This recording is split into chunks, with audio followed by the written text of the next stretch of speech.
নানুমণি রান্না করতেছে আইদামনির জন্য। তো এই রোদ্রের মধ্যে ভর্তা অনেক ভালো লাগতেছে, দেখো হ্যাঁ অনেক মজা হয়েছে। এখানে মাছ ভাজা হয়েছে আর এদিকে সবজিগুলো ভাজা হয়েছে। সবজিগুলো বাইরে রান্নলে স্বাদ লাগে ভালো। অনেক সুন্দরভাবে আমাদের তরকারিটা হয়ে গেছে।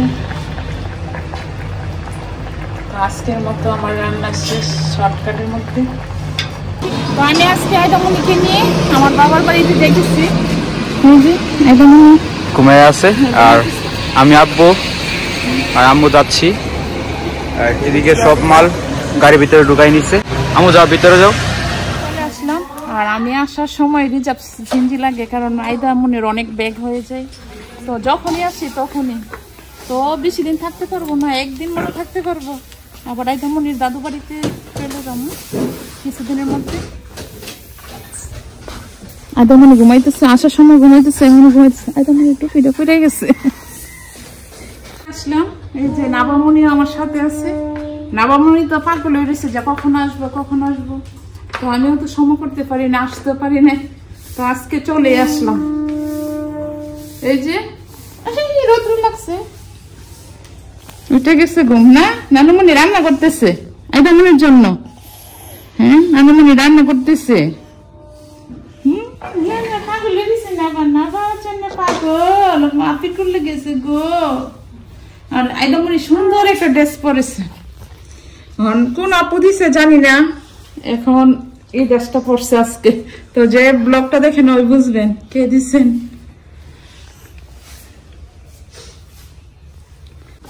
তো নাবা অনেক বড়ি পছন্দ করে, টকটা পছন্দ করে। তো আমি আবার নাবার জন্য বড়ি নিয়ে আসলাম। তো ওই দিন আবার ভিডিওতে দেখছি তোমাকে প্রিয়ামও বড়ি খেতেছে, তো আমিও ভাবলাম যে ওদের জন্য বড়ি নিতে হবে। তো আজকে নিয়ে আসলাম ওদের জন্য বড়ি। তো আমি চেষ্টা করি যে ওরা আমার বোনরা যে দেখায় আমরা খাইতে চেষ্টা করি, যতটুকু পারি চেষ্টা করি। এখন মরিচ দিয়ে দিচ্ছি আর লবণ দিতেছি আর ধনিয়া পাতা। তো তুমি এতো তো বড়ি কিন্তু এখন আমাদের গাছের বড়ি কিন্তু ছোট, এখনো সিজন লাগে নাই বড়ি। আমার কাছে তো যে কোনো কাজ করতে নিলে না বা আগে করতে চায় সব, যে কোনো কাজের মধ্যে। তো আমি করি তুমি একটু দাঁড়াও।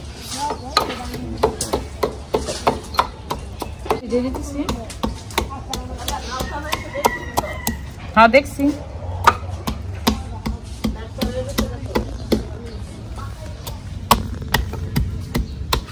তোমার হেঁটে মোর বই 1.5 ফাঁকনা ছিল।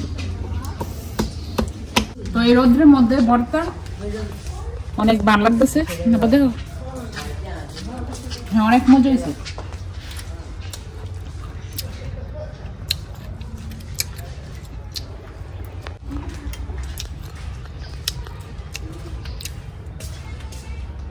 অনেক মজা হয়েছে।